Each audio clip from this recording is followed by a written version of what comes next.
evangelização e missão profética da igreja, ela me levou a levantar alguns questionamentos. Quais foram os grandes esforços de formação aos quais se refere esse número? Qual é a novidade aportada, então, pelas escolas de fé e política? Tendo a fé como perspectiva nessa modalidade de formação política, que substrato teológico está presente nessas escolas? Porque formação política, qualquer partido, qualquer entidade pode fazer. Mas qual é o substrato teológico, portanto, que ali está? Em que pode a reflexão teológica colaborar para o conhecimento sistemático deste fenômeno? Para responder esses questionamentos, eu elaborei algumas hipóteses. Uma primeira hipótese: as escolas de formação fé e política dão prosseguimento a um processo de formação política que vem de um passado recente, sendo uma modalidade nova da igreja atuar dentro do espaço político. Então, essa é uma primeira hipótese. A segunda: a fé cristã evangeliza também o mundo da política. E as escolas de formação fé e política, mais do que meros cursos que qualquer um poderia oferecer, são agências evangelizadoras. E uma terceira hipótese: existe um substrato teológico presente nessas escolas. Então, foi para verificar isso que eu me empenhei nessa pesquisa. E, na época, eu delimitei, porque havia mais de 30 entidades inscritas no Cefep como sendo escolas de fé e política. Então, eu fiz um pouco uma delimitação. Primeiro, eu delimitei aquelas escolas que foram criadas até 2005, porque senão, todo ano, durante o doutorado, eu comecei em 2006, o doutorado, senão todo ano eu teria que ficar indo atrás de experiências. Então, eu delimitei até 2005. Depois, eu delimitei aquilo que depois eu vou apresentar, as características do que eu considerei como uma escola de formação fé e política. Eu tinha muitos cursos, muitas iniciativas de paróquias, de movimentos, etc. Então, eu delimitei aquelas que têm uma metodologia definida, que têm um grupo de assessores definidos e constantes, aquelas que têm como objetivo, então, unir exatamente a questão da fé e vida, a fé e a política. Então, nesse sentido, o meu trabalho, a minha pesquisa, eu fiquei em cima de 13 escolas. Embora, como eu dizia lá na época, no site do Cefep, tinha mais de 30 consideradas assim chamadas escolas de fé e política. Dessas 13 escolas, algumas, assim, eu tive a possibilidade e a alegria, inclusive, de visitar em loco e recolher material dessas escolas em loco. Outras eu fiz através do correio, mandando cartas, etc. Então, claro, a nossa escola aqui de São José dos Campos, do qual eu fui diretor durante 10 anos, aí eu também tive a oportunidade de fazer uma visita 2 vezes na escola Humberto Plumen, em Recife, a escola de fé e política em Leopoldina, Minas Gerais, lá em Rio Grande do Sul, a escola de Caxias e a escola de Passo Fundo. Também estive na escola no Paraná, em Guarapuava. Aqui em São Paulo, também a escola de Limeira. Depois a escola de Ji-Paraná. E lá no Pará, a escola de Abaetetuba. Então, essas escolas eu tive possibilidade de estar presencialmente, recolhendo material e participando da formação, no final de semana de formação dessas escolas. Bom, então, como eu tenho 1 hora, eu deixei um texto com o padre Paulo para ser disponibilizado para todos vocês. Esse texto são 19 páginas, incluídas as referências bibliográficas.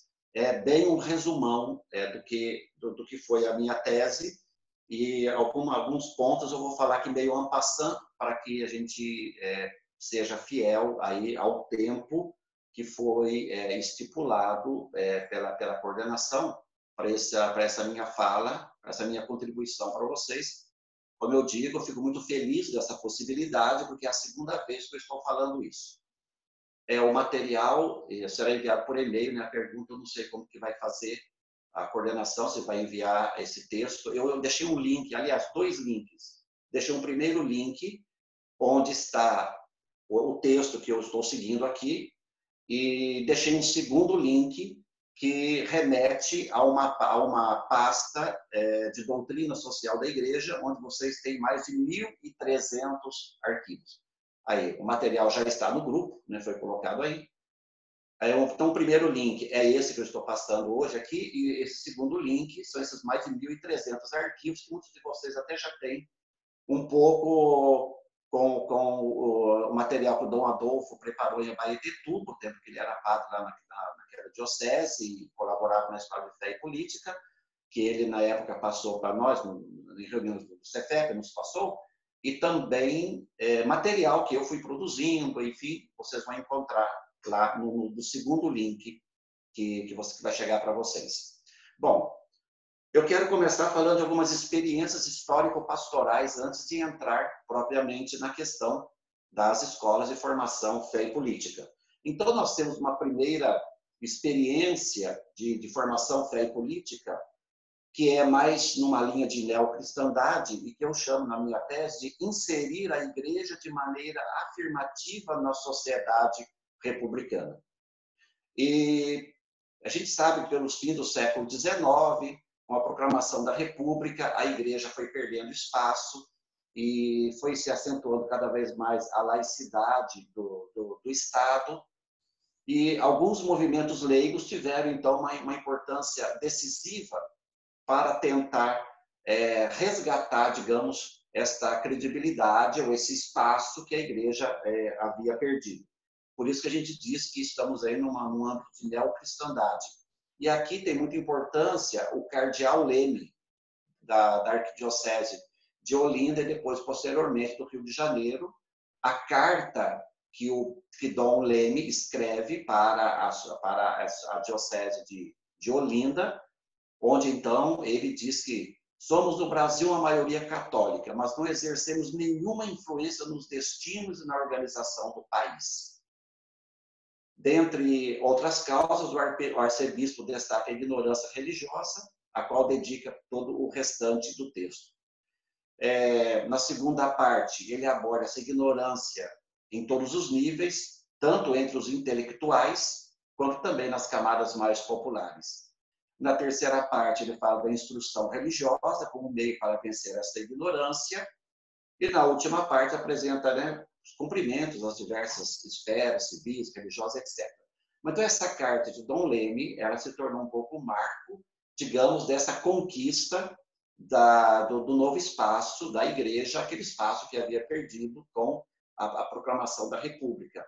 E aqui destaca-se a chamada Liga Eleitoral Católica, que foi criada por Jacques de Figueiredo, junto com o Dom Leme, que tinha como objetivo instruir, congregar e alistar o eleitorado católico e assegurar, né, que houvesse bastante pessoas ligadas à Igreja. A Liga Eleitoral Católica elaborou 10 mandamentos ou propostas, digamos, que seria, então, deveria ser defendido por aqueles que desejassem receber o seu apoio. Então, a Liga Eleitoral Católica teve diversas vitórias durante o período da sua existência. E outra instituição que foi muito importante também nesse período foi o chamado Centro Dom Vital, né, que esse Centro Dom Vital, que congregava aí os intelectuais católicos e tentava formar, assim, digamos, uma mentalidade católica, cristã católica, no âmbito da política, no âmbito da sociedade. Então, essa é uma primeira experiência, digamos, nesse paradigma de uma neocristandade. Uma segunda modalidade eu coloco entre os anos 50, os anos 70, fortemente marcados pela ação católica brasileira. Então, ele fundou a ação católica brasileira em 1935, mas ele fundou nos moldes italianos, porque a ação católica dos moldes italianos, ela se organizava a partir de gênero. eram as mulheres católicas, a mocidade católica, os homens católicos, os rapazes católicos, etc. E no modelo francês, a ação católica ela se organizava a partir do lugar social. Aí acho que está o link, né, do texto que eu estou seguindo. Se alguém tiver com esse link aberto, eu estou na página 3. Então, digamos que este lugar social que veio do modelo francês, que foi trazido pelos beneditinos, né, vários que foram estudar na Europa e quando vieram, trouxeram o modelo francês e foram, então, operacionalizando esse modelo no Brasil, de modo que nos 10 anos de existência, no Congresso Nacional de 1960, a JUC, a Juventude Universitária Católica, depois tinha a Juventude Agrária Católica, a Juventude Operária Católica, assumiu o engajamento definitivo na realidade brasileira. Apareceu dizendo da necessidade de um ideal histórico. Foi proferido pelo padre Almeri Bezerra, que era assessor, a necessidade desse ideal histórico, e a partir disso, a JUC ela teve uma formação destinada, uma formação na ação e também para a ação. A JUC ela foi depois extinta, né, pela própria CNBB, no âmbito ali do golpe de 1964. A JOC teve também uma importância muito grande, né, a Juventude Operária Católica, até mesmo por causa do método da JOC, que era o ver, o julgar e o agir. Então, no âmbito da ação católica, de transformar as estruturas sociais, tivemos depois o movimento de Natal, o MEB e tantos outros movimentos que são mais desenvolvidos lá na minha tese. Uma terceira experiência histórica de formação, fé e política, nós encontramos nas chamadas comunidades eclesiais de base, especialmente ali nos anos 70, porque nas comunidades eclesiais de base procurava-se unir, né, fé e vida a partir da palavra de Deus e sempre a partir de um gesto concreto, uma ação concreta, partindo para uma consciência crítica, a partir de uma metodologia que tem a fé como centro, especialmente a Bíblia. E trazia, então, para dentro da comunidade os problemas sociais, discutindo-os à luz da fé. Por isso que eu chamo essa terceira etapa de unir de modo novo fé e vida na comunidade eclesial. Então, dois organismos, né, foram criados nesse período de formação como frutos desse engajamento da comunidade eclesial. Temos a Comissão Justiça e Paz, que foi criada em 1971.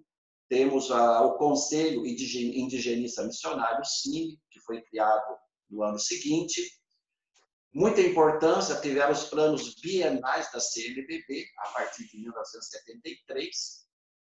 E com esses planos bienais começaram a surgir as chamadas pastorais sociais, cuja primeira foi a Comissão Pastoral da Terra, a CPT. Bem, e finalmente aqui, bem en passant, esses modelos, né, essas experiências histórico-pastorais, a primeira, portanto, lá do Dom Leme, mais numa linha de neocristandade, com a LEC, com o Centro Dom Vital. Depois, a segunda experiência ali vindo com a JUC, com a JOC, com a ação católica, a necessidade de um ideal histórico concreto, que eu chamo de transformar as estruturas sociais. Depois, esse terceiro modelo das SEBs, que seria unir fé e vida a partir da palavra de Deus, trazendo os problemas sociais para dentro da comunidade eclesial.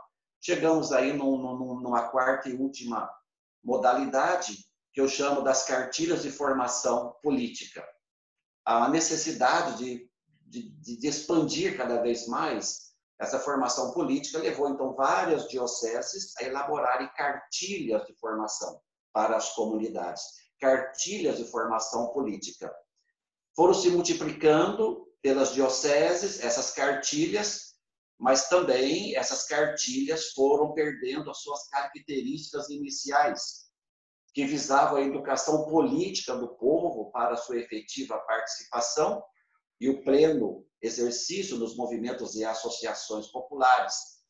O Maurício Abdala tem um artigo que eu trabalho aqui, que ele diz que a abertura democrática e a instauração do processo eleitoral em todos os níveis fez com que esse tipo de material, ao invés de preparar para, ao invés de ser uma educação política, acabou sendo uma educação para as eleições. E o Maurício Abdala diz nesse artigo que, ao invés de fé e política, nós passamos, então, com as cartilhas para fé e eleições. Isto é, cartilhas que apareciam de 2 em 2 anos em vista das eleições, e sempre com aquele conteúdo que foi ficando até meio batido. O perfil do candidato, critérios para fazer uma boa eleição, etc, etc. Então, isso aqui seria, digamos, uma quarta situação, fé e política, que antecedeu essa das escolas de formação fé e política. Bom, aí eu entro agora aqui propriamente nas escolas de formação fé e política. Quem tiver o texto, eu estou na página 7. Como que se deu a gênese dessas escolas de formação fé e política? Bom, eu coloco aqui 2 marcos que estão na gênese das escolas de fé e política. O primeiro marco é um marco social. E qual é esse marco social? Nós tivemos, segundo aí os cientistas sociais, e eu trabalho muito a Margarita Kohn, que é uma cientista social, o enfraquecimento do aspecto ideológico de reivindicação de direitos coletivos, característico dos anos 70 e anos 80, e um novo paradigma foi surgindo a partir dos anos 90, durante os anos 80 e mais para os anos 90. E ela chama esse novo paradigma de década das lutas cívicas pela cidadania. E são 2 grandes eixos que nós temos aqui. No plano moral, uma verdadeira cruzada pela ética em todos os níveis de organização da sociedade. E o segundo eixo, por sua vez, retoma os direitos sociais, mas não daquele sentido coletivo, estrutural de mudanças, mas no sentido individual, em termos, por exemplo, de comida, necessários para a sobrevivência, diz ela. E como manifestações visíveis desses 2 movimentos, nós temos o movimento pela ética na política, 1992, e o movimento Ação da Cidadania contra a Fome pela Vida, de 1993. Então, esse é um marco social, nos anos 90, desses movimentos sociais centrados na ética ou em questões humanitárias. E no marco eclesial, favorável ao surgimento dessas escolas, nós temos a mudança dos objetivos da Igreja Católica no Brasil, que até então vinha no âmbito daquilo que está lá na Lumen Gentium, como sendo a luz dos povos, mas numa perspectiva trinitária. E agora, esse eixo dessa perspectiva trinitária do objetivo da Igreja no Brasil, que vinha no plano de emergência, que antecederam essa mudança, do plano de pastoral de conjunto, mudou agora para a questão da evangelização. Então, aparece nos objetivos gerais da Igreja do Brasil, e continua até hoje, evangelizar, com uma epígrafe. O povo brasileiro, num processo de transformação sociopolítica, etc. O evangelizar, que entrou lá em 1973, vem até hoje no objetivo da Igreja geral, objetivo geral da Igreja no Brasil. Além do que, entraram para esse objetivo geral expressões que são relevantes para essas relações fé e política. Por exemplo, opção pelos pobres, é uma expressão que entrou e continua até hoje. Construção de uma sociedade justa e fraterna, ainda continua. Reino definitivo, e sempre com essa epígrafe, esse paradigma evangelizar. De lá para cá, o objetivo geral da Igreja do Brasil aí foi influenciado por Puebla, por por Aparecida, pela Novo Milênio em Neunte, enfim.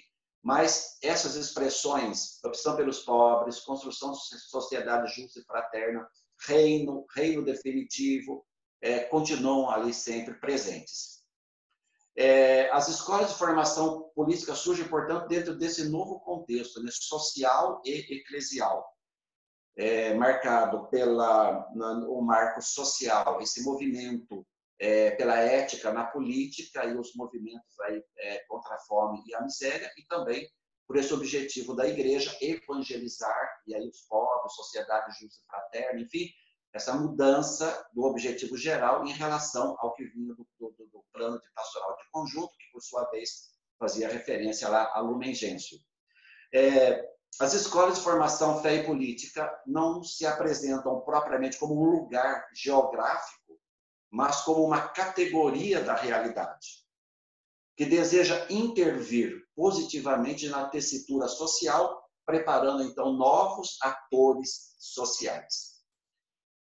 E aqui eu faço uma caracterização dessas escolas de formação fé e política, até mesmo porque, como eu dizia, como eu tinha muitas experiências, eu tive que fazer um desenho e fechar um pouco o meu objeto de pesquisa.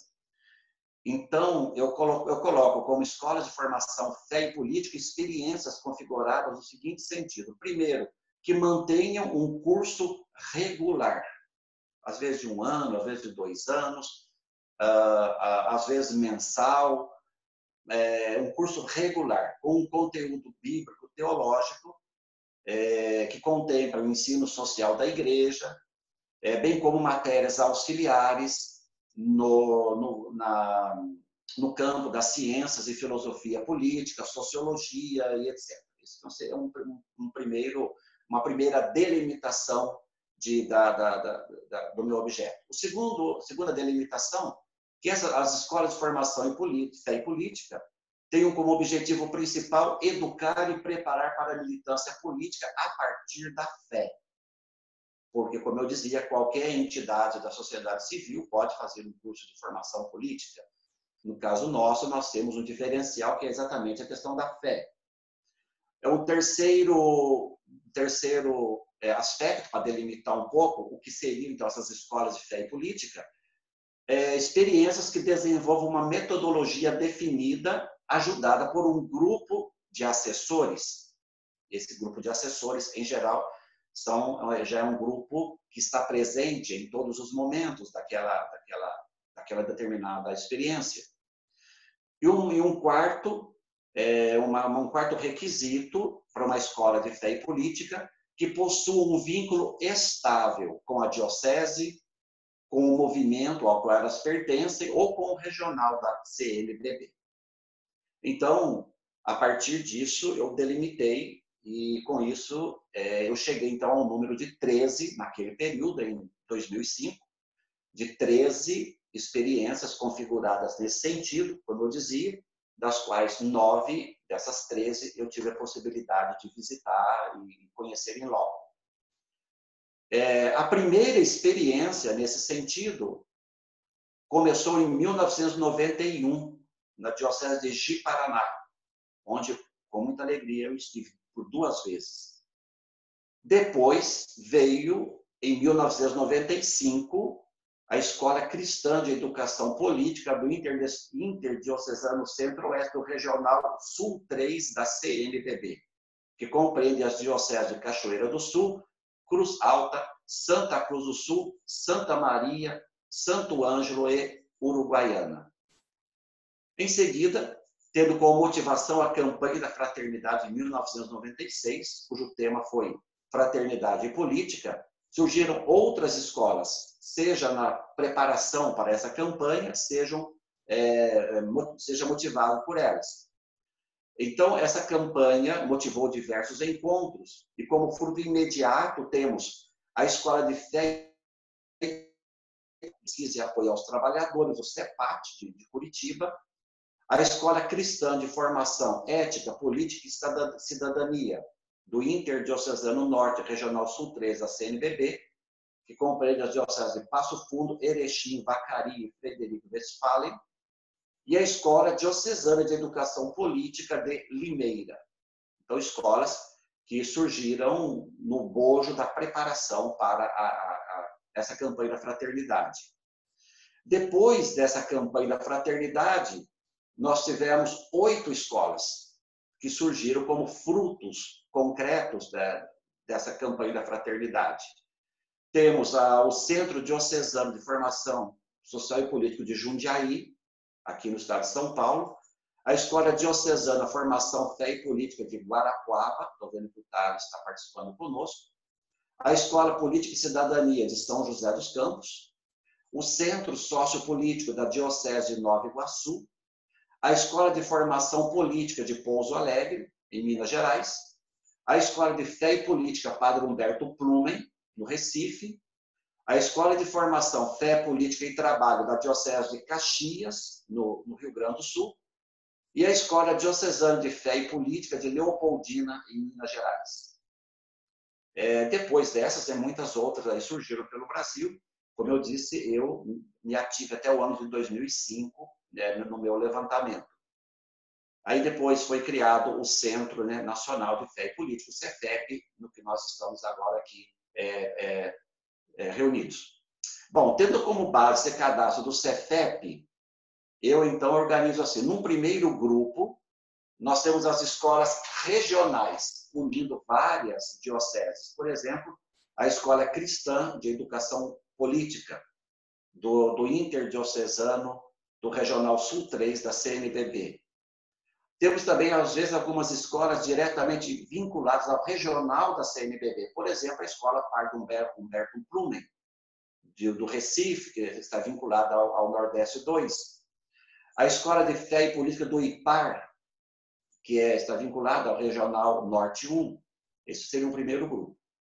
Temos um segundo grupo, que são as escolas diocesanas. Temos inúmeras experiências, cuja primeira foi a Escola de Fé e Política de Ji-Paraná, em Rondônia, tem também de São José dos Campos, e outras dioceses. Temos um terceiro grupo, que são as escolas pertencentes aos movimentos, por exemplo, os Focolares, Renovação Carismática Católica, Cursilhos. E temos um quarto grupo, que são as escolas da sociedade civil, entidades da sociedade civil. Eu me ative ao primeiro e ao segundo grupo. Eu não fui atrás desse terceiro grupo, que são as escolas pertencentes a movimentos populares, renovação carismática, cursilho, etc. Bom, a partir disto, eu apresento aí, que se alguém já está com o texto aberto, eu estou na página 10, eu apresento aí uma tipologia dessas escolas. E eu devo, por uma questão de honestidade, dizer que essa tipologia não entrou na minha tese, porque meu orientador foi o Paulo Fernando Carneiro de Andrade, que também faz parte do grupo de assessoria do CEFEP, e o Paulo Fernando achou que isso assim, só fica para você falar, mas não vai entrar na tese, porque a questão de criar tipologias não é muito bem vista no âmbito acadêmico. Então, essas tipologias não entraram. Como que eu formei essas tipologias? Isso é, pegando essas 13 escolas, eu fui vendo as características de uma, de outra, a que se salienta mais em uma, a que se salienta mais em outra, e formei 3 grupos, digamos. Um primeiro grupo eu chamo de escolas popular participativas. Eu já gostaria até de dizer que quando a gente salienta isso, não quer dizer que apenas um grupo de escolas tem isso. Claro que todas têm as 3 características, todas têm um pouco desses 3 tipos ideais. No entanto, isso sobressai mais em uma, ou mais em outra, ou menos em uma, ou menos em outra. Bom, primeiro, então, eu chamo de escolas popular participativas. Estou aí na página 10. Essas escolas colocam um acento na participação dos cursistas no processo de aprendizagem. Uma tecnologia mais de cunho popular, a partir de troca de experiências entre os participantes. Fortemente centradas na Bíblia, essas escolas reproduzem, em parte, as características das SEBs, de onde provém vários dos seus estudantes e também os seus assessores. Por isso, a vinculação dessas escolas com a base é muito acentuada. Ela prepara agentes para atuar politicamente, privilegiando grupos e movimentos populares, aos quais dão suporte e muitas vezes estão ligadas mesmo a esses movimentos populares.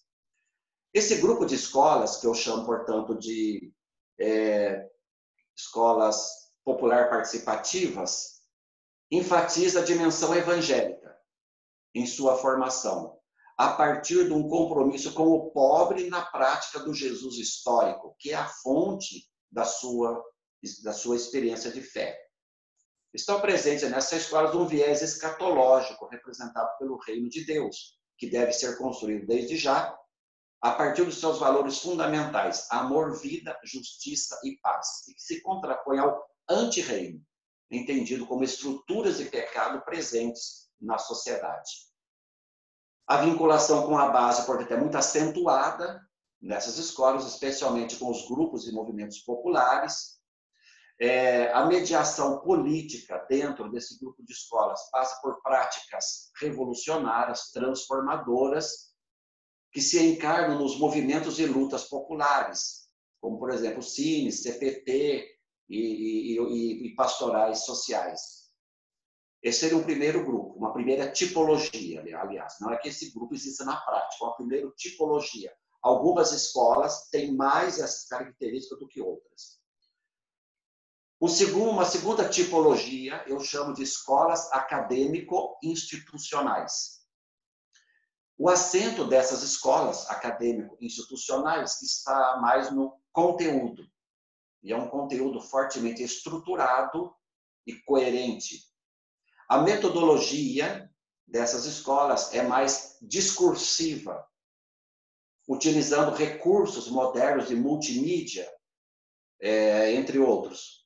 O foco dessas escolas, a experiência de fé dessas escolas está muito forte, centrado na doutrina social da igreja, a partir da qual articulam o seu conteúdo com outras disciplinas da área das ciências humanas e sociais. A fé, enquanto experiência, ela está presente, mas de uma perspectiva mais pessoal, de motivação profunda, mas assim um alimento espiritual para a militância, e especialmente pela participação ativa na vida da comunidade eclesial através dos sacramentos.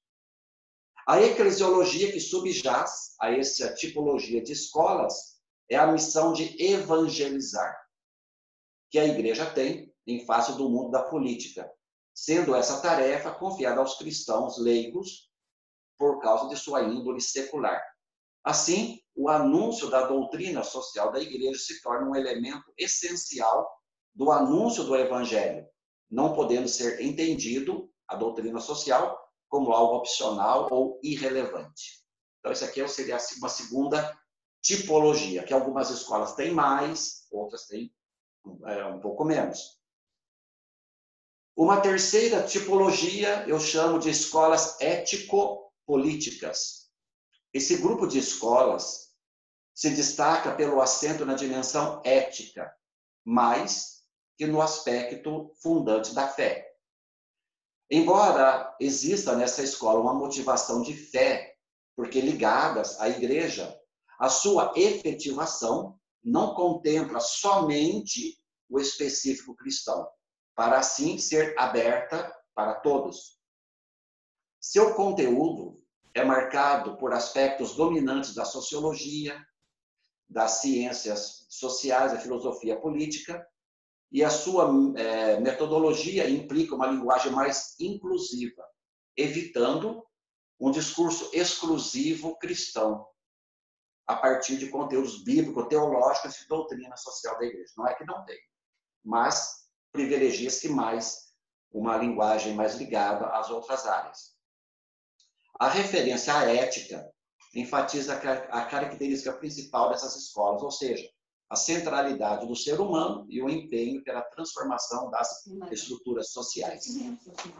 A dimensão da fé, entendida como objetivação na doutrina social da igreja, ou referência explícita à mensagem de Jesus está presente transversalmente, mas não como perspectiva. A doutrina social da igreja está presente através dos seus princípios éticos e a mensagem de Jesus está presente como inspiração. Isso porque esse grupo de escolas privilegia a colaboração com outros atores sociais para a concepção de uma utopia comum e, por isso, assume contornos de uma ética social, utilizando-se uma linguagem mais inclusiva. Embora com essa caracterização, pode-se afirmar que a dimensão teológica está presente nessas escolas. Em primeiro lugar, pela inspiração que motivou a sua criação, com o desejo de levar a mensagem cristã para o meio social e político. Depois, pela acentuação durante o curso de alguns valores destacados pela doutrina social da igreja como imprescindíveis para um conteúdo formativo, tais como justiça, direitos humanos, bem comum. Finalmente, pela ligação que essas escolas têm com a igreja, que por vezes fornece espaço físico, alimentação e voluntários para a realização desse curso. Então, temos aqui essa tipologia das escolas, esses tipos ideais. Como eu dizia, esses tipos ideais, eles não existem em estado puro em nenhuma das 13 escolas com as quais eu tive contato, mas está presente mais em umas e menos em outras aqui dentro desses tipos ideais. Isso que não está presente no texto da minha tese, como eu dizia, porque o orientador, Paulo Fernando, achou que não seria bom e falou, você, Toninho, futuramente apresenta isso em cursos, etc., mas não coloque isso na sua tese. Bom, vamos agora para um terceiro ponto aí da minha fala, eu já estou quase chegando aí também no final da minha exposição, e se alguém já está com o texto aberto, eu estou aqui na página 12, isso aqui está presente lá na minha tese, a teologia subjacente às escolas de formação fé e política. Porque isso aqui foi a minha pergunta de base. Qual é a teologia presente nessas escolas? São escolas de fé e política, tá? Então, o que nós vamos encontrar de substrato teológico nessas escolas? Podemos afirmar assim, a priori, que todas essas escolas procuram traduzir as grandes indicações teológicos, pastorais e éticas da doutrina social. Embora tenha esse elo com o ensino social, as escolas diferem entre si, enquanto procuram responder ao seu contexto vital e enfatizam mais um ou outro aspecto da complexa realidade sociopolítica. Pode-se destacar as seguintes características que aparecem em todas as escolas. Primeiro, como não poderia deixar de ser, todas objetivam oferecer uma formação política aos leigos, com vistas a qualificá-los para agir de forma cristã no meio sociopolítico, pois eles são protagonistas no mundo da política. Então, isso aqui é uma característica que aparece em todas elas. Segundo, essa formação política é enquadrada dentro de princípios éticos decorrentes da própria experiência humana e de motivações evangélicas, baseadas numa reflexão teológica crítico-transformadora e na prática da igreja no Brasil, salientando-se a opção pelos pobres e a prática da justiça. Terceira característica de todas as escolas, partindo de uma nova impostação igreja e mundo, todas destacam que a dimensão social é parte integrante da fé e que a evangelização não pode descurar esse aspecto. E, finalmente, um quarto ponto, todas as escolas apontam em seu objetivo o compromisso da construção de uma sociedade justa, fraterna e solidária, a partir de um agir político comprometido com o bem comum, que incita a um engajamento, tendo como ponto de partida a fé, com a finalidade de realizar a macro-caridade social. Para fins analíticos, cruzando todas essas características, podemos destacar, aí eu destaco, 4 ênfases teológicas. Nós não temos propriamente uma ênfase teológica. Nós temos 4 ênfases teológicas que eu descobri, que eu estudei lá naquele período, das escolas até 2005. Pode ser que já são 15 anos, né? Pode ser que muita coisa mudou, enfim, depois dessa tese.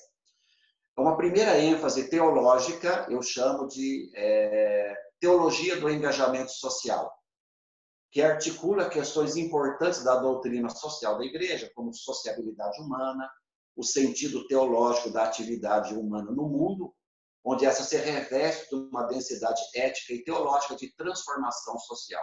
Nesse aspecto, a relação igreja e mundo e a fortiori fé e empenho político adquire a relevância que haviam perdido no passado por uma compreensão maniqueísta da história.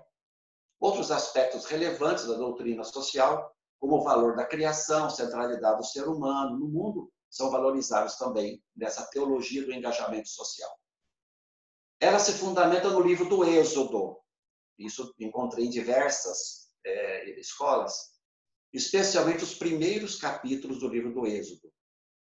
Nela adquire relevo a experiência fundante e paradigmática do povo de Israel, de um Deus que vê o seu sofrimento e desce para libertá-los, e que se aproxima deles, comunga com eles, se envolve com a sua história e age em seu favor. Outro fundamento para essa teologia do engajamento social presente nas escolas pode ser encontrada na prática de Jesus de Nazaré. A verdade sobre Jesus tem como viés o mistério da encarnação. As escolas de formação fé e política evidenciam essa dimensão do Jesus histórico presente dos evangelhos sinóticos. Ele é apresentado em relação de solidariedade com os grupos mais desprezados do seu tempo, demonstrando carinho, proximidade e compromisso. Jesus chama os seus discípulos a fazerem o mesmo. Então, aqui está uma primeira ênfase teológica desenvolvida na minha tese, que é essa que eu chamo de teologia do engajamento sociopolítico. Depois, inclusive, esse primeiro ponto, eu transformei em um artigo que também foi publicado pela REB, com esse título, Teologia do Engajamento Sociopolítico. Uma segunda ênfase teológica eu chamo de fé e compromisso político, que ressalta aspectos importantes do ensino social, como a centralidade dos pobres, direitos humanos e empenhos pela justiça, mediados pela prática misericordiosa de Jesus e anúncio do reino, e que se tornam emblemáticos para uma vivência cristã da realidade política. A reflexão que ajuda a fazer essa articulação entre fé e política nas escolas é a teologia latino-americana da libertação, tendo como eixo epistemológico o pobre, buscando um modelo de sociedade que o favoreça em todas as suas dimensões, humana, cultural, econômica, política. A teologia latino-americana ajuda nas escolas, formação, fé e política, em primeiro lugar, pela sua característica de utilizar uma mediação socioanalítica para o conhecimento da realidade, sendo esse exatamente o primeiro momento da sua produção teológica. Com o auxílio das ciências sociais, busca-se detectar as causas dessa situação em que se encontra o pobre e entender a realidade. Por isso, essa reflexão teológica latino-americana emerge da articulação entre a positividade da fé e a realidade histórica dos pobres, sendo que, nesse processo, a fé tem a primazia determinante. Nas escolas de formação fé e política, a articulação teológica entre fé e compromisso político se faz principalmente por uma impostação cristológica, com a centralidade do reino. Isso está presente no conteúdo de disciplinas como leitura política da mensagem evangélica, Jesus, o reino e a política, cristologia, o Jesus histórico. Em todas elas, a prática de Jesus e a sua pregação são paradigmáticas para uma leitura das questões fé e política. Uma terceira ênfase teológica é representada pela doutrina social da Igreja, no quadro de uma teologia moral social. Salienta uma afirmação fundamental na compreensão social da fé, isto é, de que a salvação gratuitamente oferecida em Jesus Cristo não se restringe ao espiritual, mas implica uma continuidade com a ordem social entre fé e política, não somente em sentido microsocial, mas também desde uma perspectiva macroestrutural. No centro da problemática das escolas de formação, fé e política está o encontro da mensagem do Evangelho com os desafios decorrentes da vida econômica, política e social. Amadurecido na comunidade cristã, esse encontro se traduz em um ethos, uma maneira de ser, de compreender que é vinculante para os cristãos e que pode ser proposto para aqueles que querem uma sociedade justa e fraterna. Esse ethos é exatamente esse ethos moral social expresso na doutrina social da Igreja. Grandes princípios como dignidade da pessoa, direitos humanos, solidariedade, participação, justiça, estão presentes nas escolas de formação fé e política, bem como também o estudo das encíclicas sociais, das encíclicas políticas, os fundamentos patrísticos da doutrina social. E, finalmente, uma última ênfase teológica das escolas é exatamente a ênfase do laicato, dos cristãos leigos e leigas. Em sua missão dos leigos, cristãos leigos, se conjuga a esperança e a utopia de uma sociedade justa e fraterna. Esse aspecto do laicato, ele não aparece, ao mesmo quando eu fiz a minha tese, não aparecia como uma disciplina, como um conteúdo curricular. Laicato. Mas aparecem seus objetivos, sejam gerais como específicos das escolas. A questão do laicato nas escolas, a ênfase teológica do laicato, é mais uma perspectiva do que propriamente um conteúdo. Por isso que em todas as escolas encontramos expressões como formar e capacitar lideranças, formar assessores para as comunidades cristãs, entidades e organizações populares, aprofundar a formação política dos agentes de pastoral e militantes cristãos, contribuir para a formação política, ética e cidadã dos cristãos, na perspectiva de uma cultura da solidariedade, formação de cidadãos para um agir político mais consciente e produtivo nas comunidades, formação de cristão que seja versado na política, firme na fé, abrindo caminho para a evangelização, que é vida, que é amor, que é serviço, enfim, são expressões que encontramos aí nos objetivos, sejam gerais ou também como específicos das diversas escolas. Os programas e os objetivos das escolas refletem, por isso, as características de uma igreja socialmente engajada, a partir de uma interação entre fé e vida, à luz da palavra de Deus, fortemente centradas na Bíblia, especialmente do Evangelho, mas também na mensagem social dos profetas.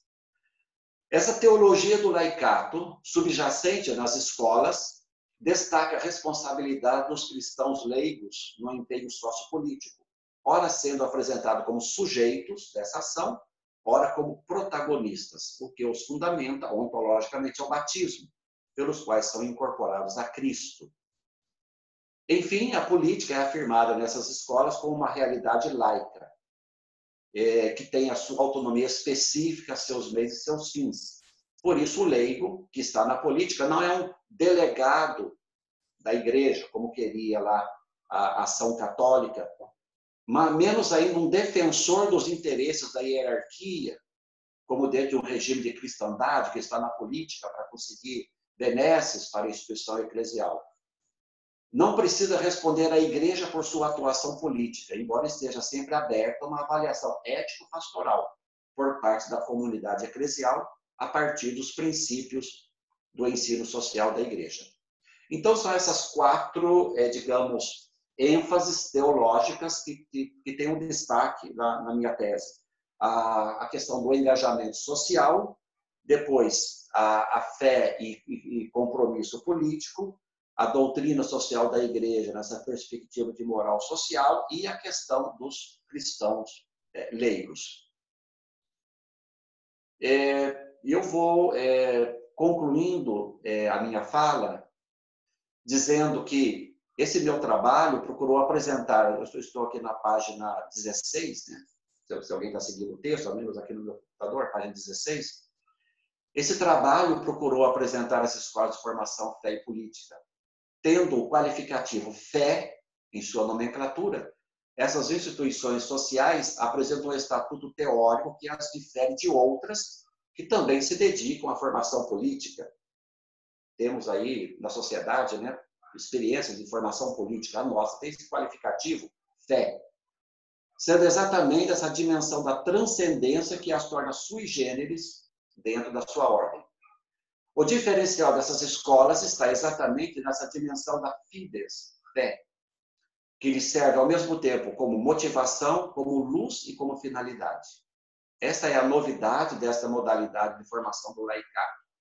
E expressa-se pelas ênfases teológicas presentes nos objetivos, programas e conteúdos dessas escolas.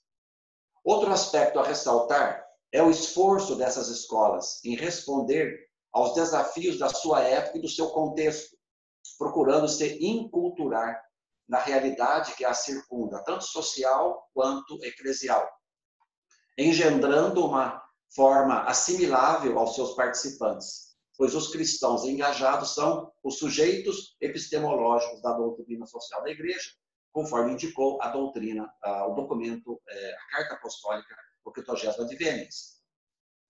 É de se salientar ainda que essas escolas não visam apenas um processo de aprendizagem individual, que resulta num processo de politização particular dos seus participantes. O seu objetivo estende-se ao das relações estruturais da sociedade, pois elas se colocam em chave transformadora e se movem dentro desse universo, propiciando o surgimento de práticas coletivas de construção da cidadania.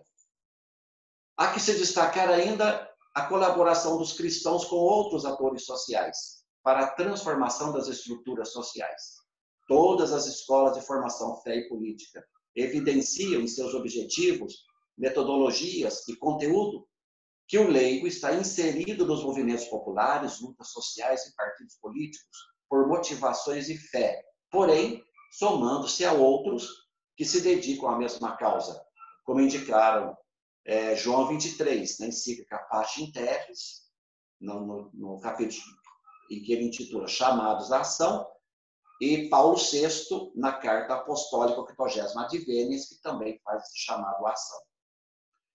Para concluir, é preciso salientar 3 aspectos.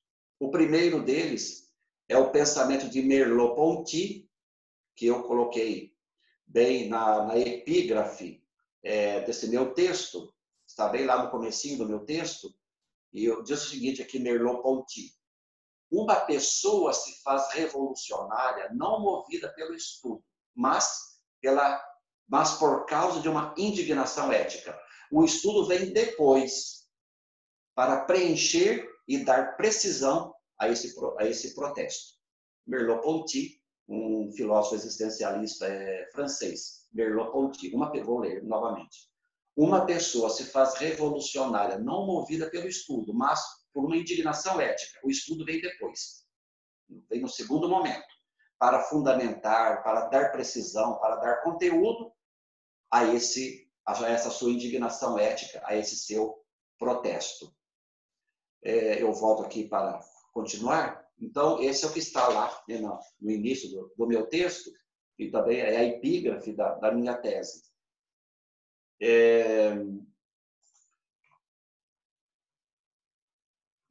Me perdi aqui, me perdoe. O primeiro deles é esse, o pensamento do Merleau-Ponty, a indignação ética diante de uma situação social contrária ao projeto de Deus, e o empenho em transformá-la a partir da fé, vivendo uma ação em meio às realidades sociais e políticas, constitui-se no momento primeiro de uma escola de formação fé e política, sendo o aprofundamento teórico o ato segundo, para dar consistência a esse protesto e ajudar em sua sistematização, definindo as competências a serem abordadas. Esse é o primeiro ponto que eu quero destacar, com base no que disse o Merleau-Ponty.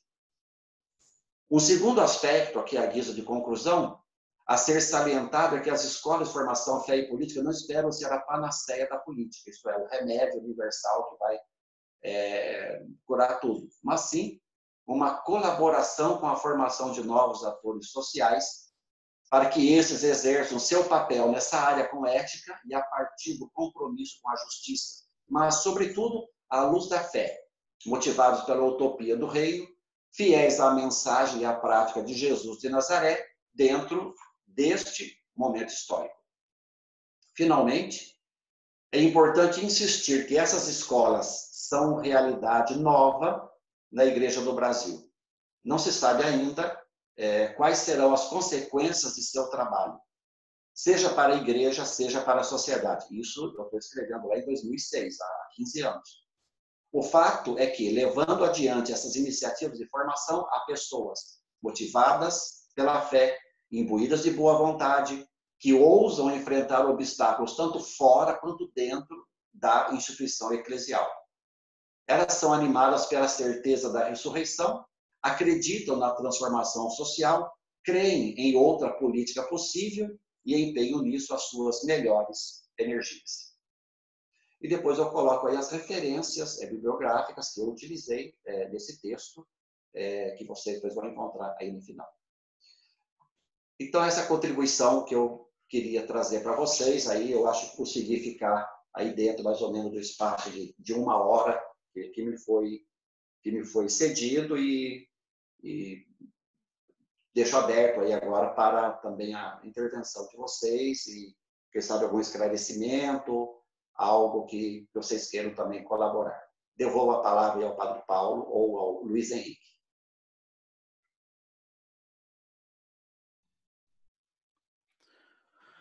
Bom, padre, a gente agradece aí pela sua disponibilidade de nos apresentar a sua tese de doutorado, que ajuda a gente a entender quando a gente fala de escolas de que a gente está trabalhando. Acho que isso ajuda bastante a sua tese.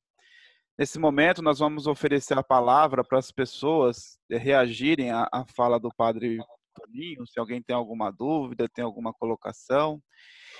Como sugestão, nós temos 2 maneiras para nos inscrevermos. Não sei se todos conhecem essa ferramenta. Uma delas é pelo chat, que a gente pode colocar os nomes ali, ou através quando vocês clicam em participantes, tem uma opção de... Peraí, deixa eu ver se é aqui mesmo. De você erguer a mão. É isso mesmo. Quando você clica em participantes, tem uma mãozinha lá que vai ficar na frente no nome de cada um. Aí dá para saber quem quer falar, entendeu? Se vocês não encontrarem a mãozinha, coloque o nome no chat lá que a gente vai acompanhando. Luiz Henrique, até para abrir a conversa aqui, eu preparei aqui um esqueminha, né? Porque até para, como é que eu fui falando aqui muito rápido, uma coisa para mais delimitada. Então, o que eu falei? Eu falei daquelas experiências histórico-pastorais que estão antecedendo a escola de fé e política, que é aquela de neocristandade, transformação das estruturas, fé e vida na comunidade eclesial e fé e eleições. Aí depois vem a questão da gênese das escolas de fé e política, tem aquele marco social, que é a questão da mudança do paradigma dos movimentos sociais, e também o marco eclesial, que é a mudança na questão dos objetivos, do objetivo geral da Igreja no Brasil. Aí depois veio o grupo das escolas, as escolas regionais, as escolas diocesanas e as escolas pertencentes a movimentos. Aí a tipologia das escolas: escola popular participativa, escola acadêmicos institucionais e as escolas ético-políticas. E, finalmente, aí, as 4 ênfases teológicas. A ênfase teológica do engajamento social, da fé e compromisso político, a doutrina social da Igreja numa perspectiva de teologia moral social e a do cristão leigo e leiga.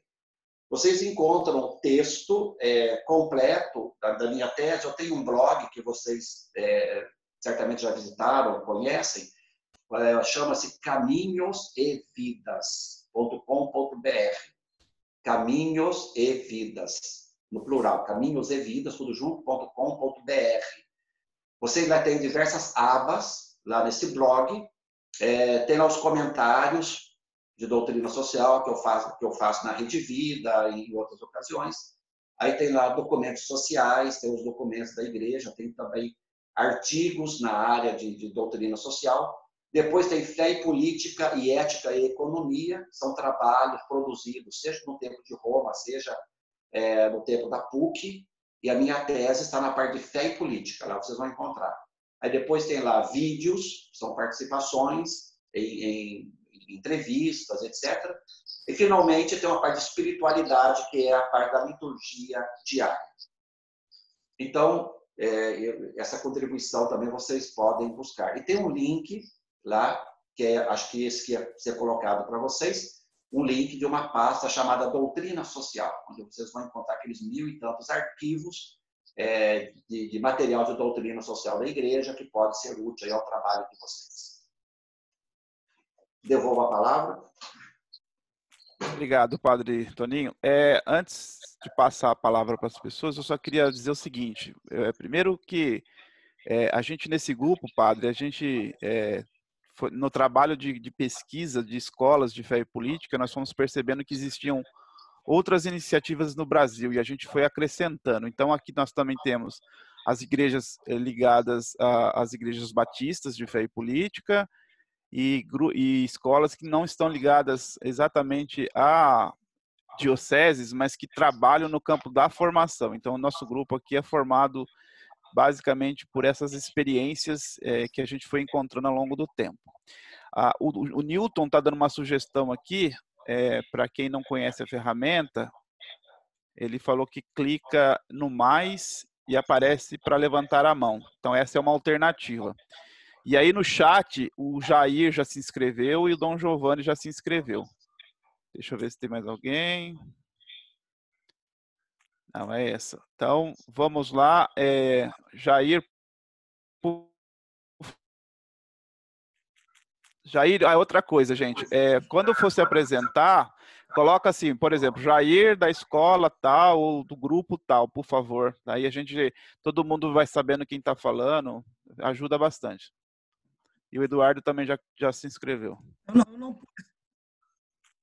Estão me ouvindo? Sim, estamos ouvindo, Jair. Estão me ouvindo? Estamos ouvindo, Jair, pode falar. Desculpa, eu não me apresentei. Sou Jair, sou da coordenação da Escola Arquidiocesana de Fé e Política Dom Pedro Casaldáliga, de João Pessoa, Paraíba. Para o padre Paulo, ele deve ter notado nessa visita que ele fez nas escolas uma diversidade muito grande, não só a questão de idade, mas também de formações. Como conciliar quem chega com a indignação sem o conhecimento, com quem chega com o conhecimento para se indignar? Como mesclar isso?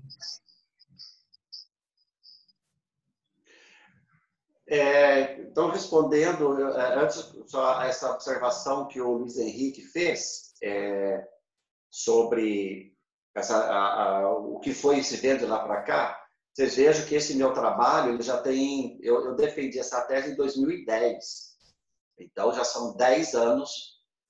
Foi em março de 2010. E eu comecei a minha pesquisa em 2006. Então, e delimitei até 2005.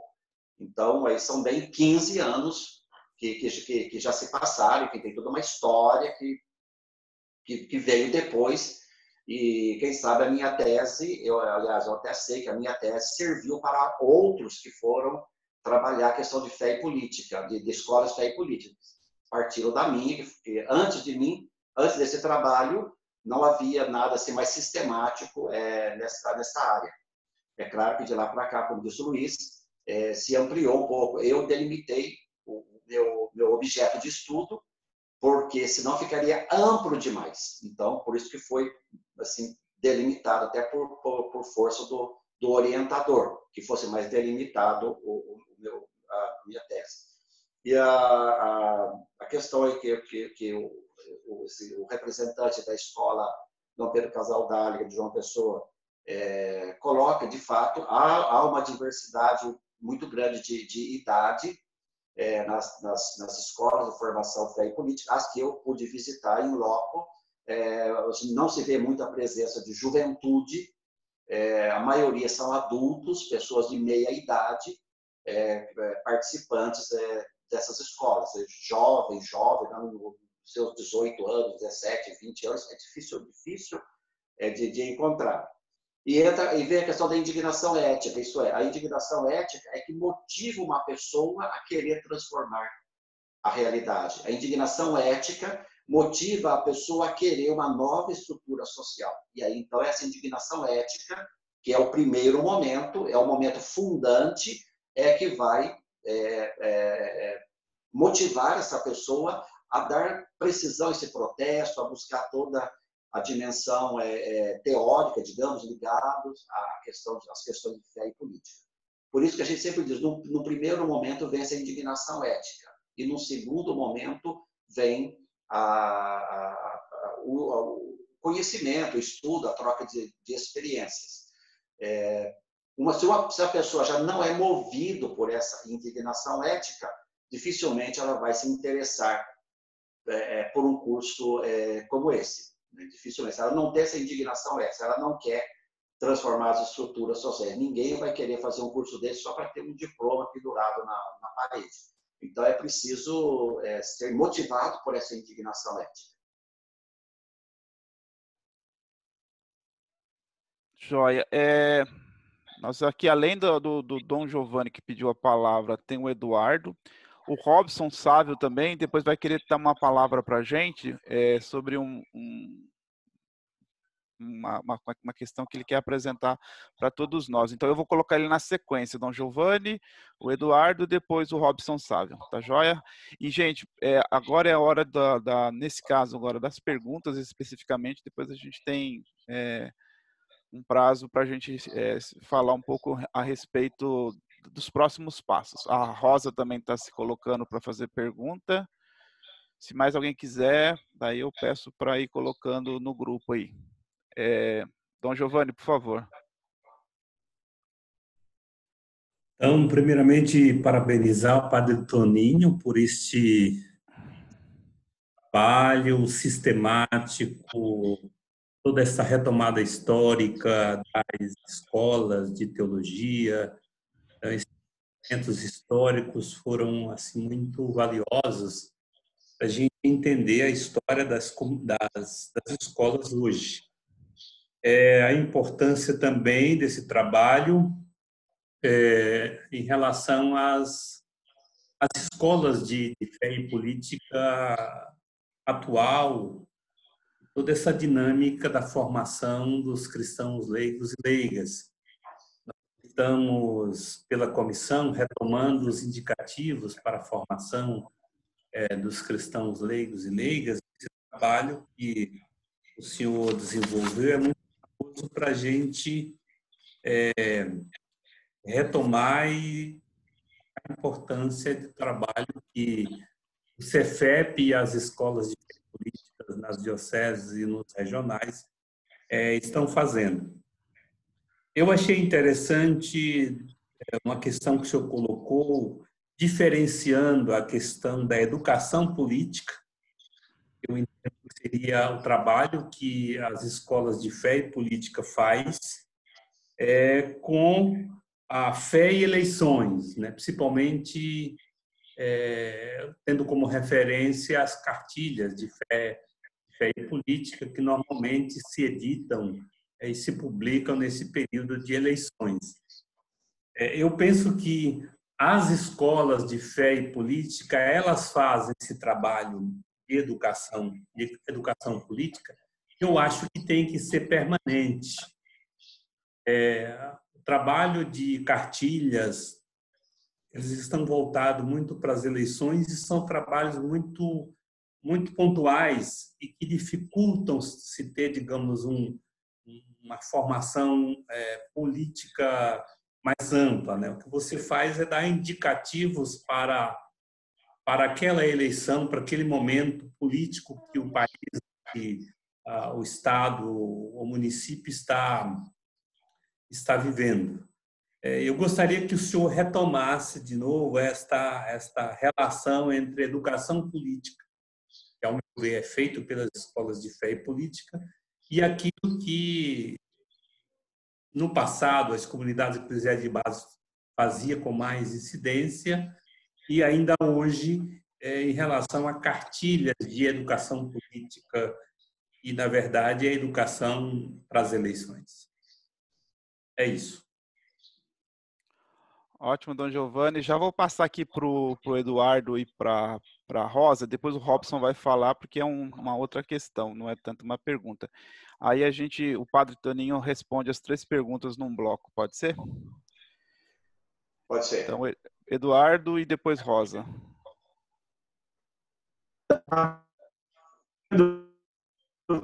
Luiz. Oi, Eduardo, pode falar.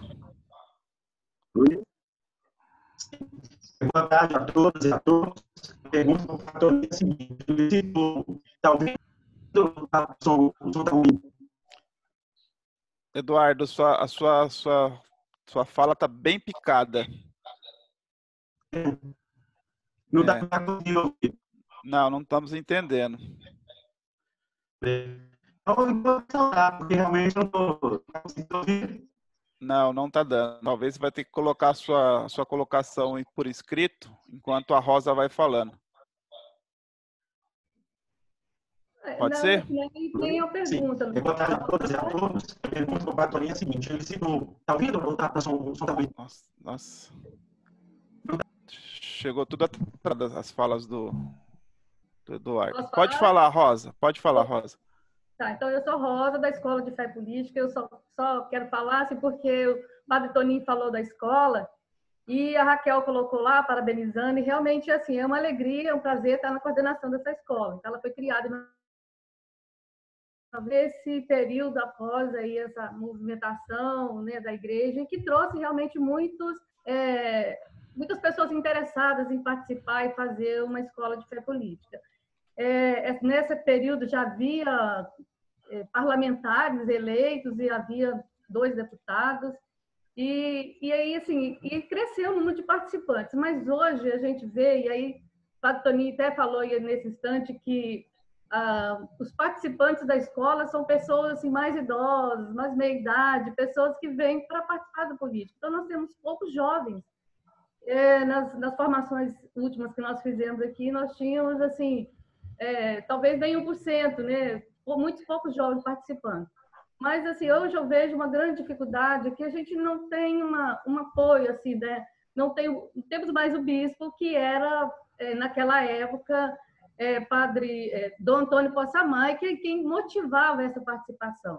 Então, a igreja apoia a escola, mas não temos participação da igreja nessa escola. Então, quem vem para a escola, vem por vontade de participar, porque se identifica com o tema e que a escola permaneça. Então, a gente tem levado, e essa falta da igreja estar junto, de ajudar a levar a escola, isso dificulta muito. Mas, assim, a escola tem mantido uma média de 30 a 40 alunos participando a cada etapa. Interrompemos agora, né? Então não temos feito nenhuma atividade, assim, nem virtual. A gente começa a fazer agora, a partir do 2º semestre, que a gente começa a fazer as atividades virtual, e temos o apoio da igreja, mas não é esse apoio que a gente gostaria que tivesse, para que a gente pudesse fortalecer mesmo a escola.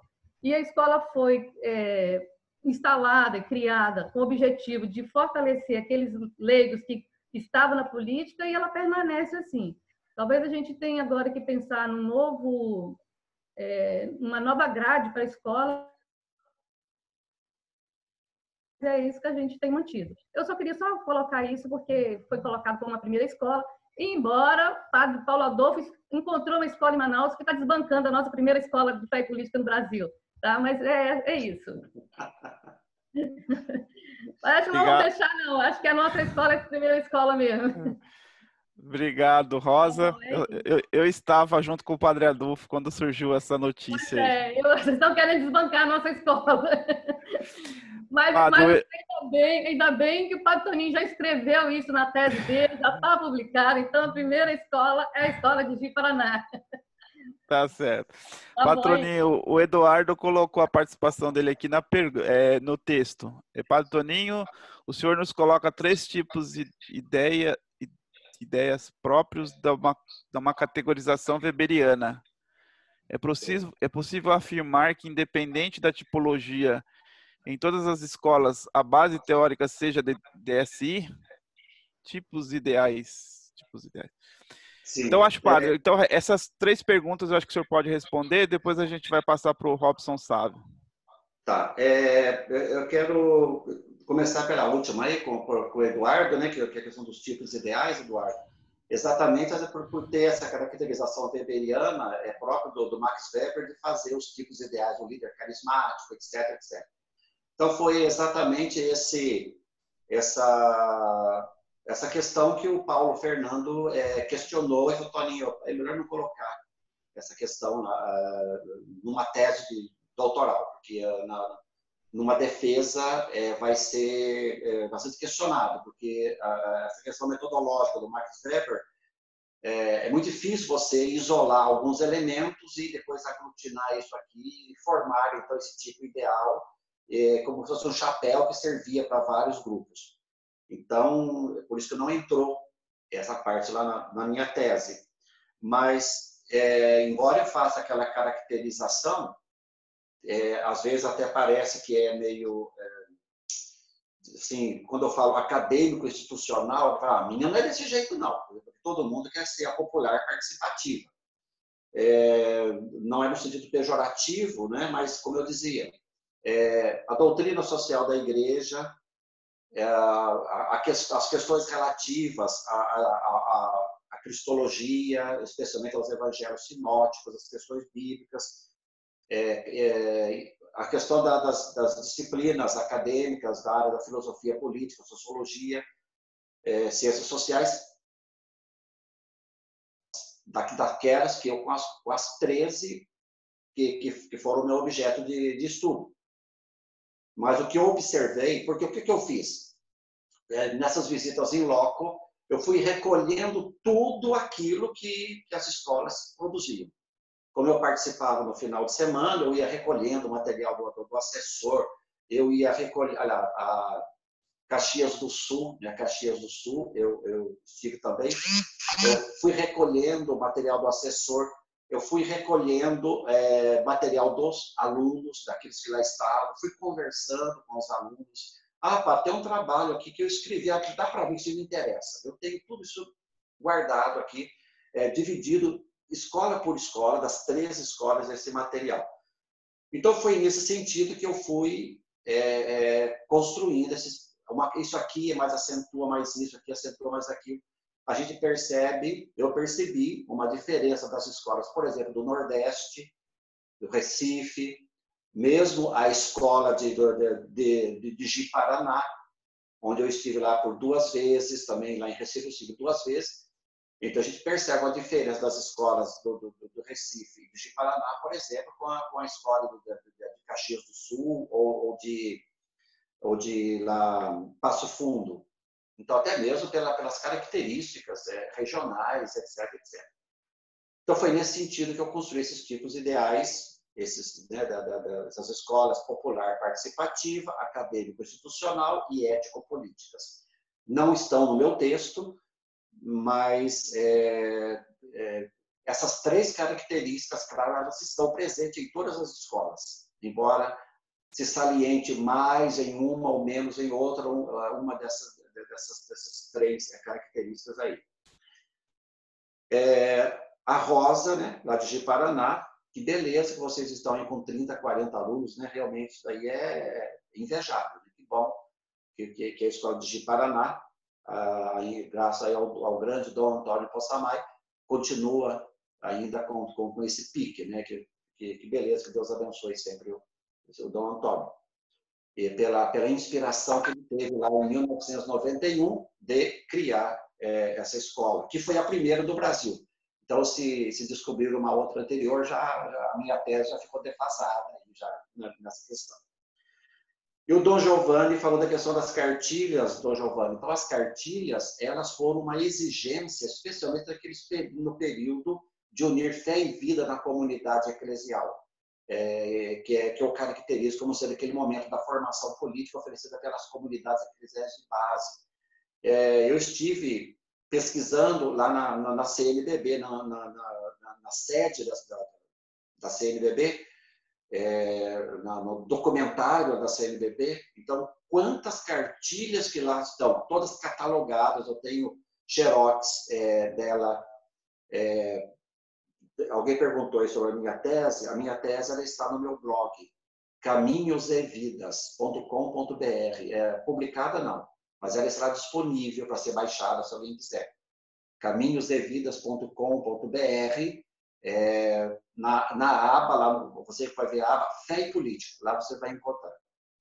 Então, essas cartilhas foram uma exigência, e as cartilhas, elas eram cartilhas de formação contínua, elas eram cartilhas de formação política, que eram estudadas pelos assessores das sedes, pelos líderes, né, dessas comunidades.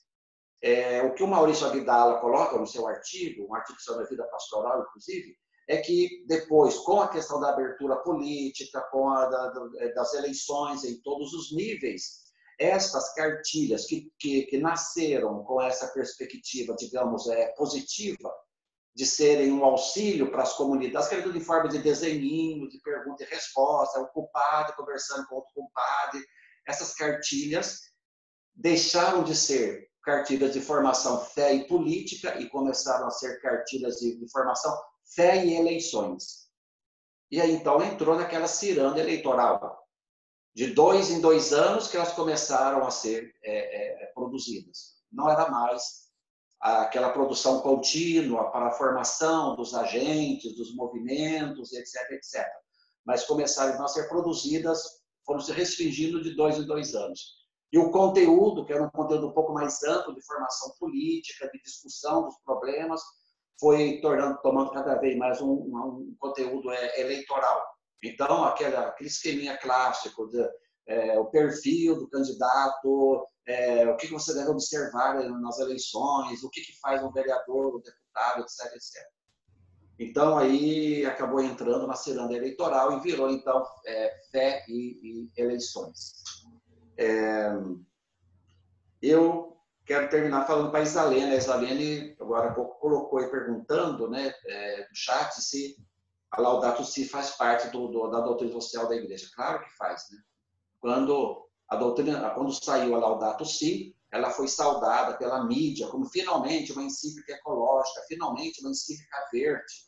E o Papa Francisco fez questão de dizer que a Laudato Si ela é uma encíclica que se encaixa no rico patrimônio da doutrina social da Igreja. E a preocupação ambiental da Laudato Si é porque a questão ambiental ela impacta diretamente na vida dos mais pobres, daqueles que são mais vulneráveis e mais sofredores. Então, ela não é uma encíclica verde, não é uma encíclica ecológica, é uma encíclica social. E diz o Papa Francisco, os mais pobres, dentre os pobres, é o nosso planeta, que sofre toda essa degradação. E a questão ambiental, ela impacta muito mais na vida das pessoas mais humildes, mais pobres, mais vulneráveis. Por isso, sim, ela faz parte desse patrimônio que chamamos de doutrina social da Igreja. Legal, Padre Todinho. Obrigado aí pelas suas considerações, as suas falas. A gente está chegando no limite do nosso tempo que a gente tinha estabelecido. Eu queria passar agora já imediatamente para o Robson Sávio, que tem uma fala importante para todo o grupo. Robson, com você. Muito obrigado, Luiz Henrique. Um abraço para você, para o Padre Paulo Adolfo, nosso querido Dom Giovanni, os coordenadores, coordenação ampliada do CEFEP. São 2 recados que eu espero fazer bastante breves, que eu acho que interessa a toda a nossa rede de escolas. O primeiro deles é que nós estamos bastante empenhados, né, na implementação e na criação da Rede Brasileira de Fé e Política. Né? Essa rede está em fase avançada de criação e é uma rede que ela pretende congregar, para além das escolas de fé e política, portanto, todos aqui, eu acho, as escolas são parceiros natos dessa rede, todo um conjunto de outras entidades e coletivos que formam esse campo que nós conhecemos como campo de fé e política. Então, existe um grupo hoje que está se reunindo de forma periódica, representando o CEFEP, o Movimento Nacional de Fé e Política, a Comissão Brasileira de Justiça e Paz, o NESP da PUC Minas e outras entidades inclusive os segmentos evangélicos ligados à Igreja Batista, o Nilton está aqui presente. Então, essa rede está em processo avançado de criação e nós esperamos que até o final do ano ela seja de fato anunciada, né?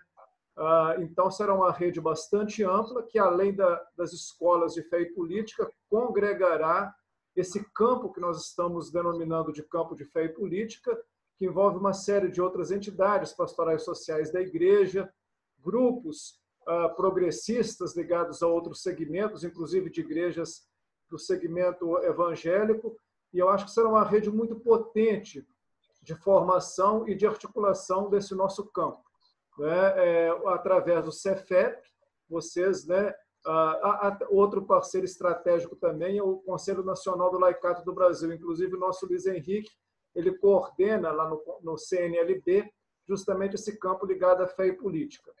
Então, nós esperamos, né, rapidamente anunciar, né, e queremos contar assim com a participação da rede de escolas. Então, via Cefep, vocês todos e todas serão informados, né, dos próximos passos. Nós já estamos terminando a elaboração de uma carta de adesão para essa rede, né, e também estamos mapeando as entidades que serão as entidades fundadoras da rede. Obviamente, nós, como eu disse, avaliamos que as escolas de fé e política são naturalmente, né, desde que desejam, se manifesta interesse, são naturalmente fundadoras também dessa rede brasileira de fé e política. Então, isso é o primeiro recado, através da nossa rede de escolas, né, do WhatsApp, que é do Cefep, vocês vão sendo informados. A segunda questão é que eu queria fazer um rápido informe aqui, que nos anos eleitorais, né, sempre a demanda de formação de material para as eleições.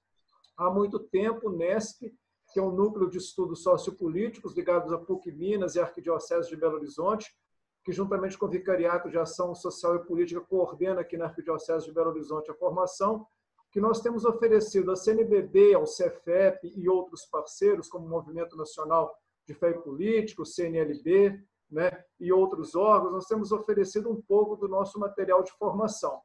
Então, para esse ano também, nós vamos disponibilizar, já a partir do mês que vem, será uma série de vídeos, né, o primeiro, inclusive, antes da campanha eleitoral, serão 4 vídeos de formação política, o primeiro sobre fake news, o segundo sobre o problema da criminalização da política e mais 2, e durante a campanha eleitoral mais 7 vídeos, né, que vão ser disponibilizados via o Cefep, a rede de escolas, para todas as escolas que desejarem. Obviamente, não basta mandar um vídeo, porque a gente recebe milhares de coisas, né? Preciso que tenha alguma motivação para isso ser utilizado como material pedagógico e um material formativo. Além dos vídeos, serão produzidos outros materiais, né?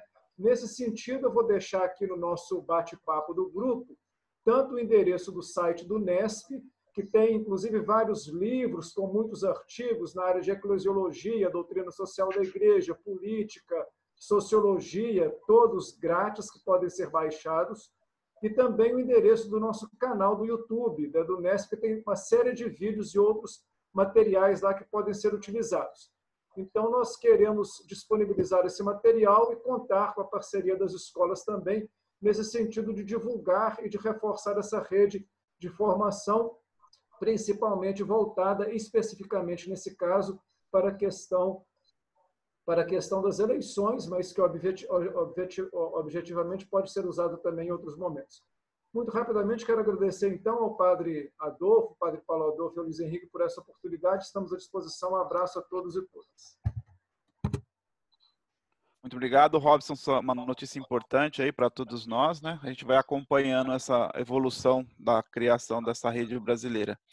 Padre Paulo Adolfo, eu peço que você assuma agora para fazer os encaminhamentos finais e encerrar o nosso dia. Então, a palavra final é de agradecimento a todas, a todos pela presença, né? Sobretudo ao Padre Toninho, que colaborou conosco, né, com a reflexão, partilhando o seu trabalho, ao Luiz Henrique, que conduziu, né, a mística, né, ao Dom Giovanni pela presença, né, o tempo todo, isso é muito importante, sabemos quantas ocupações ele tem, está aqui conosco. E Lembrando que agora os representantes das regiões na ampliada do Cefep farão contato aí através do grupo do WhatsApp com as escolas de cada região e tentaremos marcar reuniões por região, né? Eu procurarei estar presente nelas, né? Não sei se será possível, também não pode condicionar a minha presença. Para ouvir um pouquinho mais as escolas e ver o que mais a gente pode fazer em comum. Então, meu muito obrigado a todos vocês, ao Robson Sávio, né, pelas informações dessa caminhada que nós estamos fazendo. E eu pediria ao Dom Giovanni, então, que desse a bênção final para nós. Pode ser, Dom Giovanni? Estamos agradecendo às irmãs e irmãos que participaram deste bate-papo legal. Agradecer a participação especial aí do Padre Toninho, do Robson, a coordenação do Luiz Henrique, a presença e coordenação também do Padre Paulo Adolfo, e a cada um que participou deste momento, essa tarde especial, rica, proveitosa, e que abre horizontes, né, novas luzes para a caminhada das escolas de fé e política nas nossas dioceses e regionais. Dizer a vocês que o tempo está difícil, mas temos fé, temos esperança e vamos vencer estas tempestades, essas dificuldades que estamos enfrentando. Temos a certeza da presença de Deus que caminha conosco e é Ele que nos abençoa e nos conduza hoje, nesse final de semana, descanso, também de trabalho e também pelos caminhos da vida, na esperança, na alegria e na fé. Que Ele nos abençoe, que Ele nos proteja, que Ele nos guarde. Ele que é Pai, Filho e Espírito Santo. Amém. Obrigado a todas, todos. Tenham todos um ótimo final de semana. Fiquem com Deus. Amém. Amém. Tchau, tchau, gente. Tchau para vocês. Tchau, tchau. Tchau. Grande abraço. Tchau. Obrigada. Abraço. Obrigado. Tchau a Até a todos. próxima. Tchau. Abraço a todos, pessoal. Tchau. Um abraço com o calor do Nordeste. Obrigada, Campina Grande, Escola Dom Manuel Pereira. Muito obrigada. Obrigado a vocês. Abração a todos, principalmente região norte aí, tão sofrida. E Parabéns a todos e a todas, foi maravilhoso. Amém. Obrigado a Mônica por ceder a plataforma. Obrigada, Padre Toninho, pela presença e colaboração. Deus te abençoe nos seus trabalhos. Vocês também. Eu que agradeço pela segunda vez que eu pude expor o meu trabalho. Que bom. Bom pra gente, muito bom. Valeu a presença de todos. Mônica, obrigada, minha amiga, por ceder esse espaço para nós. Muito importante. É nosso, olha. É nosso. Beijão no coração de todos. Raquel, Beijão a todos. Um abraço. Beijão. Obrigado a presença do Oscar, José Lima. Toda ampliada, envolvida. Beijão, querida.